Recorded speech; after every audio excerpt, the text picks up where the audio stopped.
is in sample B. After we have identified our significantly differentially expressed genes, we go back to verify that each and every individual array based on that gene set clusters the same for B and A distinctively. And as you can see here, the yellow is representing sample A and the red is representing sample B. And so with the Pearson correlation, and we're using the complete linkage, merging similar branches with separation ratio of 1 and minimum distance of 0.01, and bootstrapping a 60 sets were generated. I used 60 because I had 60 samples.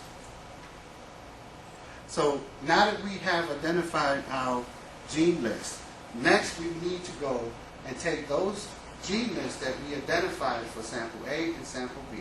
We next have to identify what networks that are associated with this gene list for B and A, and then identify those pathways that are associated with those networks. What we found was when we clustered all of the genes in one way of clustering or inputting the genes into a pathway software, we found that 14 of the genes hit in the highest pathway here for cell-to-cell signaling, interaction, hematological system development and function, and immune response. 14 of our genes from our gene list clustered into that network, and they had a score of 1 to the minus 20 p-value. And here's another category of 1 to the minus 20 p-value with 14 genes, p-value of minus 18, 13 genes, 18, 13 genes, and 16 and 12. So our genes clustered into these 5 categories. So sample B by itself, if you notice, there's a change in the amount of focused genes. B by itself, those genes that was unique to B, clustered 35 genes into dermatological diseases and conditions, cancer and cell death, and had a score of negative 68. And the second category had 19 focused genes and 27 as a score. Because these genes are mostly differentiating in the same manner, you get a larger cluster of genes and pathways.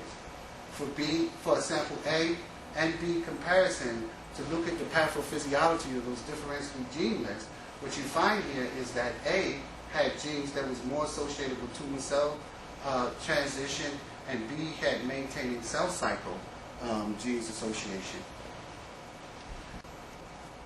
Sample A, the pathophysiology associated with those genes that was different from the pathophysiology of the sample B. You had tumor cell transition that these cells clustered into, and it was 35 focused genes, and it had a p-value of negative 68. It also had a second category of 19 genes with a p-value of negative 27. The sample B genes that were significantly upregulated, differentially expressed by twofold or greater, had a top functional clustering of genes that were maintaining cell cycle. There were 14 focused genes, and it had a p-value of negative 20. And the other category was the endocytosis and Golgi trafficking. It had 14 genes and a p-value of negative 20. And now you have the pathophysiology differences between sample A and sample B. You then can turn and look at the different networks that we identified with these genes in them and see if there is any connection between the first network and the second network. And what you find is that network 1, 2, 3, 4, 5, 7, 9, 10, and 11 are all connected. And they have one individual gene or 2 genes that is connecting the different networks. And you can look and identify those genes that are connecting the networks. And these genes can become biomarkers identifying your sample sets. You can also build the network out from the individual node and to intersection between nodes.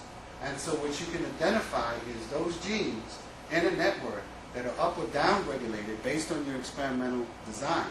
But then you can find those genes that was not in your experimental design that you can further analyze to see how they relate to those genes that you found that was differentially expressed.